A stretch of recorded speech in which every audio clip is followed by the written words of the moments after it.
This is the hill of blessings. The living God speaks through this place. This is the right time to come to Him, to witness His wonderful grace. Holy, holy is the God. Good morning. మన రక్షకుడైన ప్రభువైన యేసుక్రీస్తు నామములో అందరికీ వందనాలు తెలియచేస్తున్నాం. ఆశీర్వాదపు కొండ అనే ఈ వీక్లీ ప్రోగ్రాంలో మిమ్మల్ని ప్రేమపూర్వకంగా ఆహ్వానిస్తున్నాం. దేవుని గొప్ప కృపను బట్టి, ఆయన చూపించిన ధన్యతను బట్టి నూతన సంవత్సరంలో 3వ ఆదివారంలో ప్రవేశించే అవకాశము దేవుడు మీకు మాకు అనుగ్రహించిన విధానాన్ని బట్టి దేవునికి ఎంతో వందనాలు చెల్లిస్తున్నాం. ఈ ప్రోగ్రాంలో మనమందరం ముందు కొనసాగబడుతుండగా దేవుణ్ణి ఆరాధించే విషయంలోనూ, ప్రార్థించే విషయంలోనూ, ప్రాముఖ్యంగా ఆయన మాట్లాడుతున్న మాట విషయంలోనూ శ్రద్ధ వహిస్తాము. కుటుంబాలతో కలిసి మనము దేవుని ఆరాధించగలుగుదాం.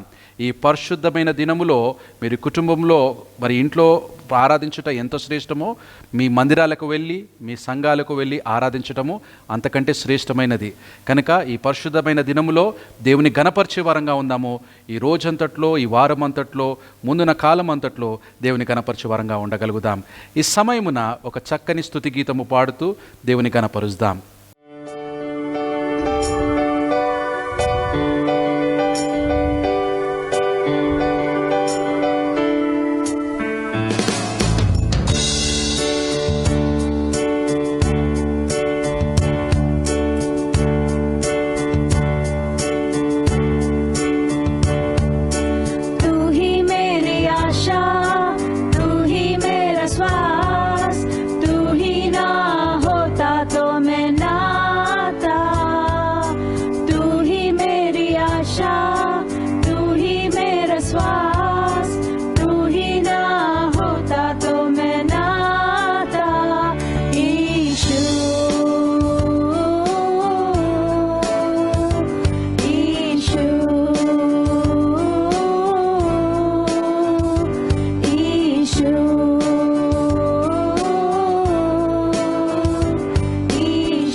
You're the reason of my hope, salvation of my soul.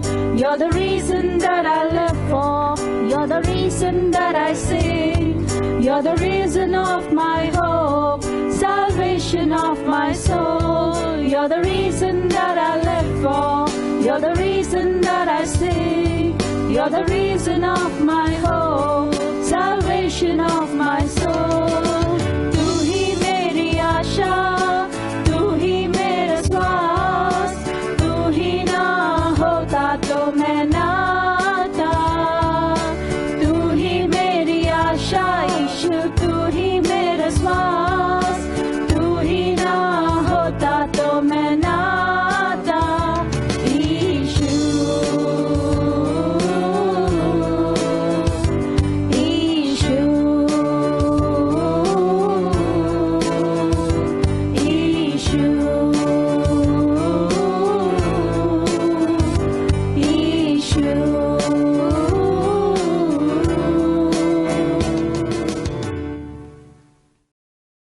Restoration, అంటే ద స్పిరిచువల్ రెస్టరేషన్ గురించి మాట్లాడుతున్నాడు. ఈనాటి అంశము the spiritual restoration is required, restoration is required అని దేవుడు సెలవిస్తున్నాడు. నీ పునరుద్ధానత ఎంతో అవసరమని దేవుడు సెలవిస్తున్నాడు. దీంట్లో 7 విషయాలు ఈనాడు మనము ధ్యానించుకుందాం.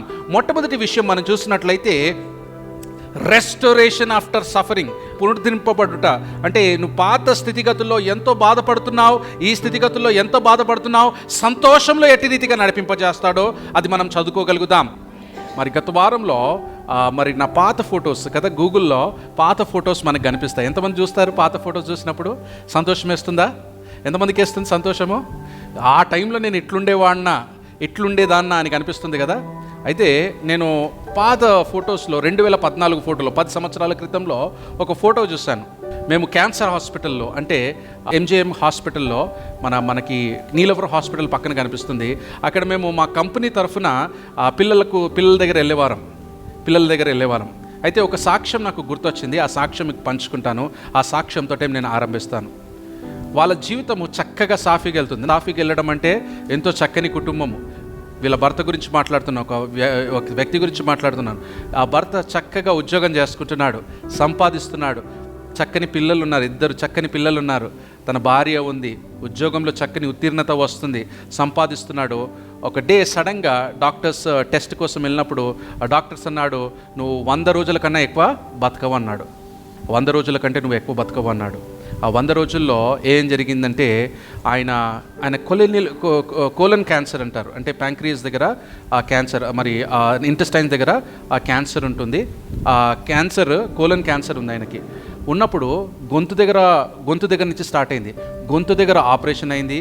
కడుపును తీసేసినారండి, తినలేడు ఇంకా. కడుపును తీసేస్తున్నారు, కడుపు దగ్గర గడ్డ అయిపోయింది, అది తీసేసినారు. దాదాపు 10 ఆపరేషన్లు అయినాయి 100 రోజుల్లో. చక్కగా సాఫీగా నడుస్తున్న లైఫ్లో సడన్గా మీ జీవితంలో వచ్చి మీ జీవితము కొన్ని రోజుల్లో ముగించబోతుంది అంటే మీకేమనిపిస్తుంది? కొన్ని రోజుల్లో మీరు బ్రతకరు అని అనిపించినప్పుడు మీకేమనిపిస్తుంది? నీ ప్రయాసంతా వ్యర్థమని అనిపిస్తుంది కదా. ప్రయాసంతా వ్యర్థమని అనిపిస్తుంది. రేపు ఏం జరుగుతుందో మనకి తెలియదు. రేపు మన జీవితం ఎట్లుంటుందో మనకి తెలియదు. ఒక విషయం జ్ఞాపకం చేసుకోవాలి, నువ్వు డబ్బు వెనక వెళ్తున్నావా, నీ ప్రయాస వ్యర్థము. నీ ఆరోగ్యం వెనక వెళ్తున్నావా, నీ ప్రయాస వ్యర్థము. సంతోషాల గుండా వెళ్తున్నావా, నీ ప్రయాస వ్యర్థము. జ్ఞాపకం చేసుకోండి, దేవుడే మన గమ్యమై ఉండాలి. నువ్వు బ్రతుకు దినములన్నీ కూడా దేవునిలో బతికినప్పుడు ఎంతో సంతోషం కలుగుతుంది. నీకు ఇంకా అప్పుడు భయం ఉండదు కదా, నా కుటుంబం ఏమైపోతుందో అనే భయము నీకు ఉండదు. ఆ ఆలోచన కలిగినప్పుడే మనకు ఎంతో భయం వేస్తుంది కదా. నువ్వు 100 రోజుల కంటే ఎక్కువ బతకవు అన్నప్పుడు ఒకసారి ఆలోచించుకోండి, వారి కుటుంబం ఎట్లయిపోయి ఉంటుందో. అట్లాంటి పరిస్థితుల్లో మనం ఉండకుండా రెస్టోరేషన్, అంటే దేవుడు పునరుద్ధరణత, అంటే రెస్టోర్ చేయడానికి మనకి దేవుడు ఇష్టపడుతున్నాడు. ఫస్ట్ విషయం మనం చూస్తున్నాం, రెస్టోరేషన్ ఆఫ్టర్ సఫరింగ్. అంటే శ్రమ పడిన తర్వాత మన జీవితం ఏమైపోతుందంట? రెస్టోర్ అవుతుంది. పునరుద్ధరణత అంటే పూర్ణత అని కూడా పిలవచ్చు. మరి రెస్టోర్ అవడాన్ని మనము చూసుకోండి, తిరిగి బలం పొందుకోవడం అని కూడా మనం ఆలోచించవచ్చు. చూడండి, ఫస్ట్ విషయం చదువుకుందాము. 1 పేతురు రాసిన పత్రిక 5వ అధ్యాయము 10వ వచనం మనం చూసుకోగలుగుదాం. 1 పీటర్ 1 పేతురు రాసిన పత్రిక 5వ అధ్యాయం తీద్దాము. 5వ అధ్యాయం 10వ వచనం మనం చూసుకోగలుగుదాం.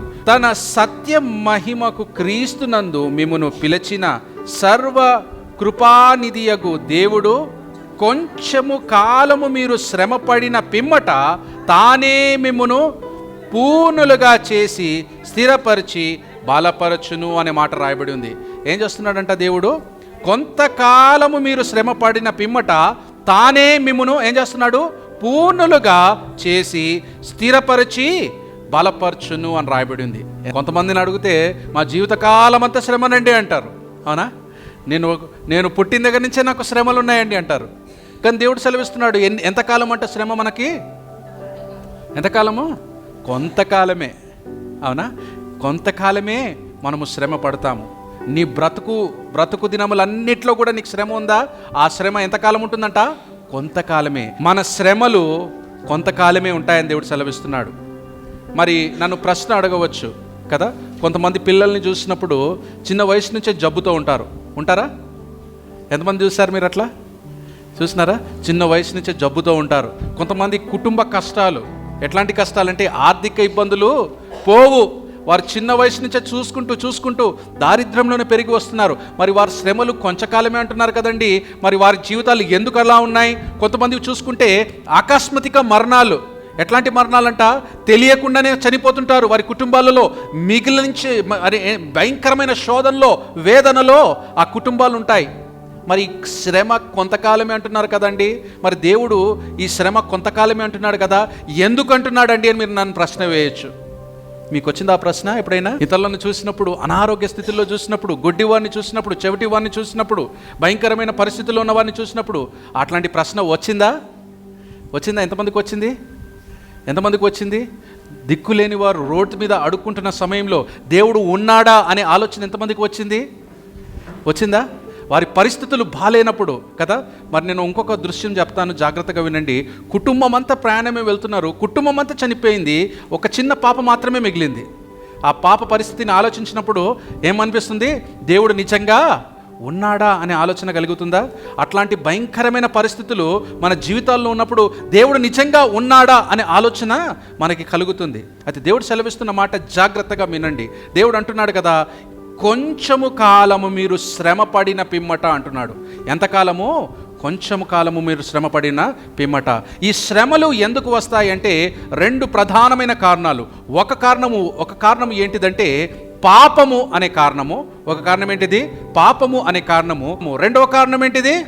దేవుని చిత్తము నెరవేర్పు వారి జీవితంలో, మన జీవితంలో ఉండులాగున ఈ శ్రమలు మన జీవితాల్లో వస్తాయి. 2 ఉదాహరణలు మీ ముందు పెడతాను, జాగ్రత్తగా వినండి. సంగమా, వింటున్నారా? చక్కని తోట ఉంది కదా, ఏ పండ్లంటే ఆ పండ్లు తినచ్చు, నీకు జీవులన్నీ నీ చుట్టే ఉంటున్నాయి. ఎంత చక్కగా ఉంటుంది కదా. కొంతమంది వేళ్ళు ఖర్చు పెట్టుకొని ఎక్కడికి వెళ్తారు? ఈ అడవుల్లో ఉండడానికి వెళ్తారు. ఎందుకు? వారి జీవరాశులంతా వారి చుట్టూ ఉన్నప్పుడు ఎంతో ఆహ్లాదంగా ఉంటుంది, ఎక్కడ చూసినా పచ్చదనం ఉంటుంది. అట్లాంటి జీవితం జీవిస్తున్న వ్యక్తి ఆదాము. ఎవరు? ఆదాము, అవ్వలు. వారు చేసిన ఏకైక పొరపాటు వలన ఏం చేసినాడంటే దేవుడు అట్లాంటి లైఫ్ నుంచి దూరం చేసేసి ఏం చేయమన్నాడు?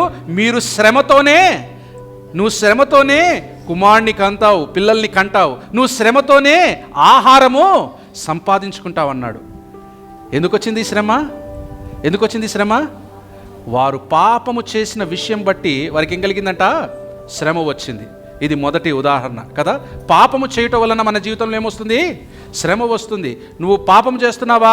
సొదమ గొమొర్రా లాంటి పట్టణాలు నాశనం అయిపోయినాయి. లాస్ ఏంజలీస్ మీద గత వారం కూడా పంచుకున్నాను కదా. లాస్ ఏంజలీస్ అనే పట్టణంలో మరి వారు ఎట్లా మాట్లాడినారు? ఇది గాడ్లెస్ స్టేట్ అని పిలుస్తున్నారు. దేవుని లేని రాష్ట్రం అని వారు ప్రకటించుకున్నారు. ఆ ప్రకటించుకున్న 24 గంటల్లోపనే ఏమైపోయిందంట? సొదమ గొమొర్రా ఎటు రీతిగా కాలిపోయిందో దాదాపు 21 లక్షల ఆస్తి నష్టం జరిగిందంట. మన రాష్ట్ర బడ్జెట్ ఎంతో తెలుసా మీ అందరికీ? ఒక రాష్ట్రాన్ని నడిపించాడంటే ఎన్ని కోట్లు కావాలి? 1,00,000 కోట్లు కావాలి. ఎంత ఆస్తి నష్టం వచ్చింది వాళ్ళకి? 21 లక్షల కోట్లు. అంటే 21 సంవత్సరాల ఆస్తి. ఆ బడ్జెట్, మన రాష్ట్ర బడ్జెట్ కలుపుకుంటే ఒక్క రోజులో నాశనం అయిపోయింది. ఆలోచించండి. దేవునికి వ్యతిరేకంగా నడిచినప్పుడు ఏం జరుగుతుందంట? శాపము, తన ఉగ్రత మన జీవితంలో ఉంటుంది. పాపము ప్రథమమైన కారణము. దేనికోసమో తెలుసా? మన జీవితంలో పడుతున్న శ్రమకు పాపము ప్రథమమైన కారణము. ఆ రాష్ట్రము చేసిన ఇంకొక పని ఏంటిదో చెప్తాను, జాగ్రత్తగా వినండి. వారికి రాష్ట్రంలో ఉండే బడ్జెట్లో మేజర్ పార్ట్ అంటే సింహభాగము దేనికోసం ఖర్చు పెట్టినారంటే సొదొమ గొమొర్రా ప్రాంతంలో చేస్తున్న పాపపు క్రియలలో ఎట్లా ఖర్చు పెట్టినారో అట్లా ఖర్చు పెట్టినారంట. అంటే LGBTQ+ కమ్యూనిటీ అంటే మగవారితో వివాహాలు చేసుకోవడాలు, ఆడవారితో వివాహాలు చేసుకోవడాలు, వారికి సానుభూతి తెలియచేయడానికి రాష్ట్రంలో ప్రథమమైన బడ్జెట్ వారికి ఖర్చు పెట్టినారంట. సొదొమ గొమొర్రా ప్రాంతంలో కూడా ఇదే జరిగింది. పాపాన్ని వారు ఎంకరేజ్ చేయడానికి ఇష్టపడ్డారు. ఆ రాష్ట్రం మీద ఏం పడిందంట? దేవుని యొక్క శాపము పడ్డది. రాత్రికి రాత్రి బూడిదైపోయింది. మరి పొద్దున్నే నేను చూస్తున్నాను, ఆ మంటలు కొన్ని ప్రాంతాల్లో ఇంకా ఆరిపోలేదంట. ఎందుకు వచ్చింది ఈ శ్రమ అని మనం ఆలోచిస్తే ఎందుకు వచ్చింది ఈ శ్రమ? పాపము వలన వచ్చినట్టు మనం చూస్తున్నాం. పాపం వల్ల మనకేం కలుగుతుందంట? శ్రమ కలుగుతుంది.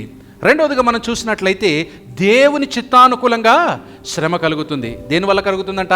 దేవుని చిత్తము మన జీవితంలో నెరవేర్చడానికి కలుగుతుంది. ఉదాహరణ మీకు చెప్తాను. యేసుక్రీస్తు యొద్దకు ఒకరు ఎవరు వచ్చినారంట? అవిటివాడు వచ్చినాడు. అవునా?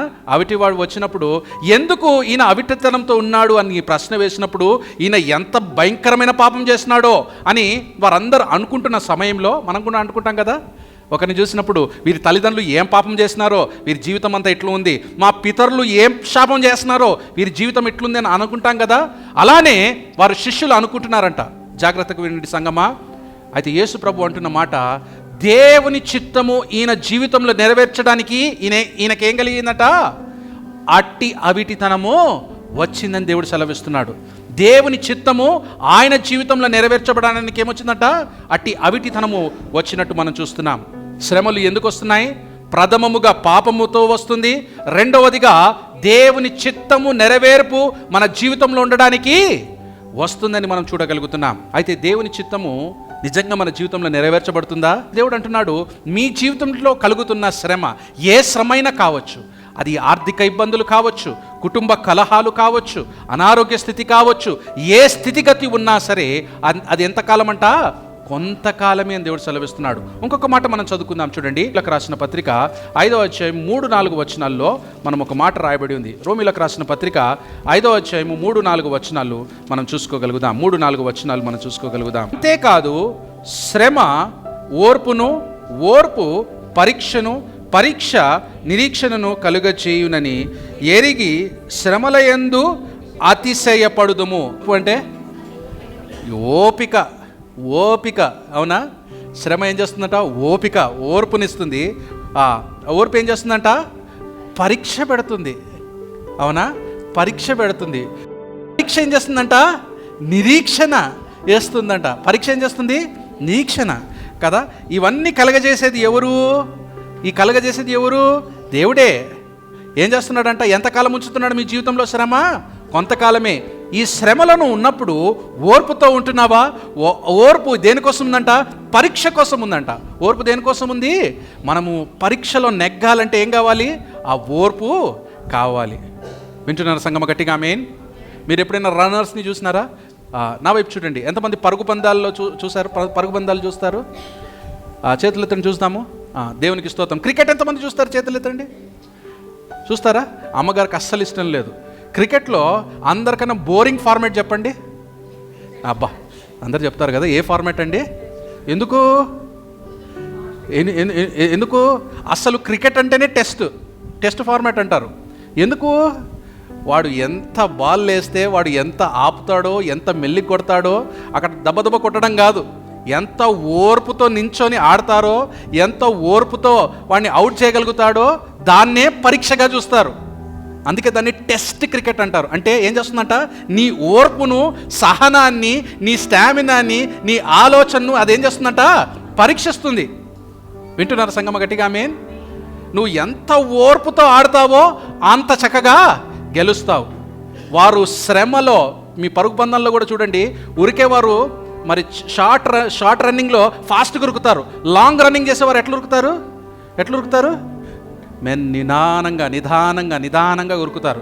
లాస్ట్ రౌండ్ రాగానే మళ్ళీ ఎనర్జీ తెచ్చుకుంటారు. ఎందుకు? ఫస్ట్ ఎనర్జీ పెట్టినారు అనుకోండి, ఏమైపోతుంది?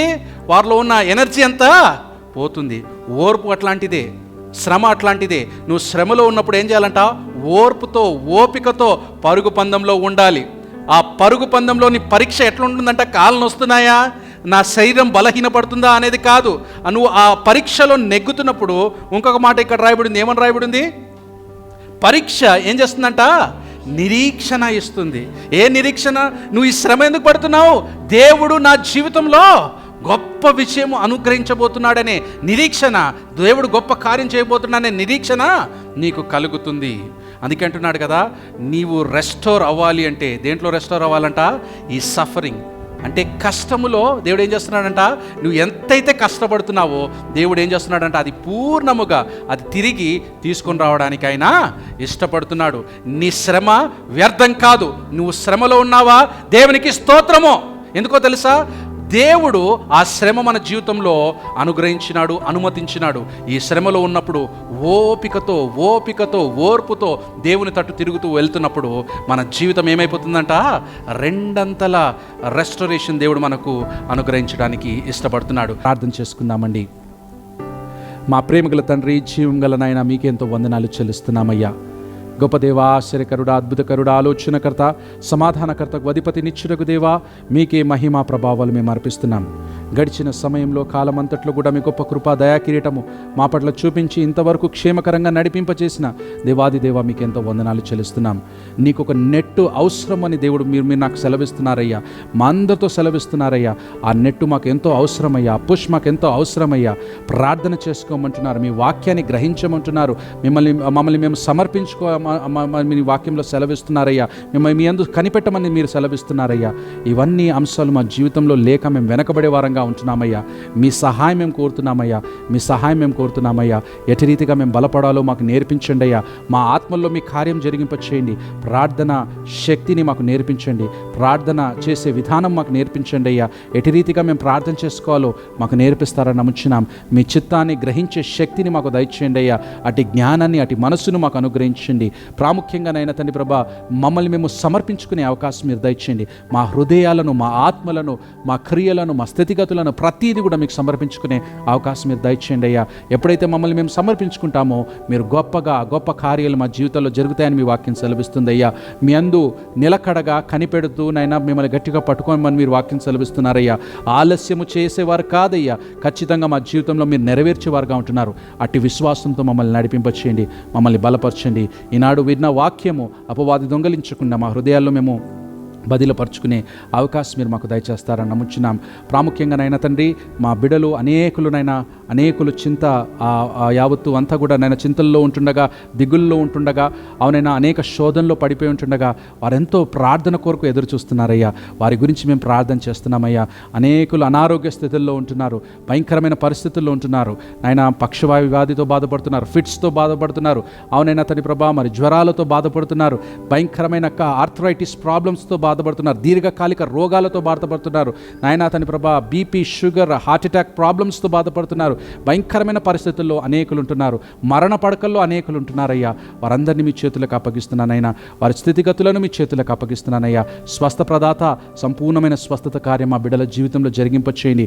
ఆర్థిక ఇబ్బందులతో, ఆస్తి తగాదాలతో అనేకులు బాధపడుతున్నారయ్యా నాయనా తండ్రి. వారిని మీ చేతులకు అప్పగిస్తున్నానయ్యా. వారి ఆస్తి అంతస్తులన్నీ కూడా మీ చేతులకు అప్పగిస్తున్నానయ్యా. ప్రతి తగాదాన్ని నజరేయుడైన యేసుక్రీస్తు నామములో కొట్టివేస్తున్నాం. మీ గొప్ప కృప చూపించండి, సహాయం దయచేయండి, వారిని సమాధానపరచండి. మా దేశాన్ని, రాష్ట్రాన్ని, ప్రాంతాన్ని మీ చేతులకు అప్పగిస్తున్నాం.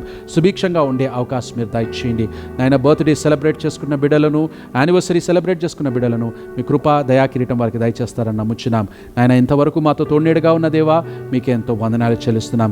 ఈ రోజు మొదలుకొని ముందున్న కాలం అంతట్లో కూడా మీ కృపాక్షేమం మాకు దయచేస్తారని నమ్ముచు మమ్మల్ని మేము తగ్గించుకుంటూ కేవలం మీ నామే బోగా హెచ్చిస్తూ తిరిగి రానే ఉన్న ప్రభు అయిన యేసు క్రీస్తు అను శ్రేష్టమైన దివ్యమైన నామంలో అతి వినయంగా అడిగి వేడుకున్నాం మా పరమ తండ్రి, ఆమేన్. మరొకసారి చేరబడిన వీక్షిస్తున్న వారందరికీ కూడా ప్రభు పేరిట వందనాలు చెల్లిస్తూ ఇంతటితో ఈ కూడికను ముగిస్తున్నాం. దేవుడు మనల్ని అందరినీ దీవించి ఆశీర్వదించును గాక. ఆమేన్. మహిమా మహిమా మహిమా యేసునికే, మహిమా మహిమా మహిమా యేసునికే, మహిమా మహిమా మహిమా యేసునికే, మహిమా మహిమా మహిమా యేసునికే. This is the hill of blessings, the living God speaks through this place. This is the right time to come to Him,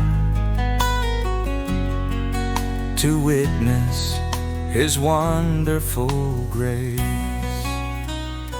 This is